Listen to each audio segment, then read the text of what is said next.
2022 was a great year for gamers with a little something for every gaming style. Players could defeat difficult bosses in Elden Ring, catch cute creatures in Pokemon Scarlet and Violet, or even carry on the amazing story of Kratos in God of War Ragnarok.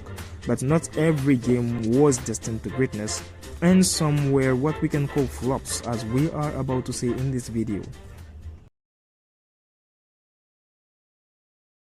Well, Diablo Immortals is a pretty good game with a lot of qualities, but there is a specific problem that managed to enrage the fanbase. That is the way the game was monetized, with an excessive use of microtransactions to get some of the core gameplay elements. Even though Blizzard worked on the problem, the simple fact that it was this way to begin with was enough to damage the reputation of the game. Babylon Fall was supposed to have it all. It was developed by Platinum Games and backed by Square Enix. But surprisingly, critics explained that the game was simply not fun to play. The graphics were poorly animated according to reviewers, and the developer's painting-like aesthetic wasn't good enough in the finished result. In other words, the game was just not as beautiful as expected.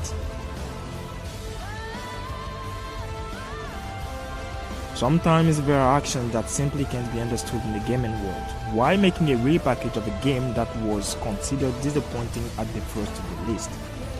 Dynasty Warrior 9 was poorly received by the community, making some reviewers qualifying the game as an experiment going wrong or just a bad game.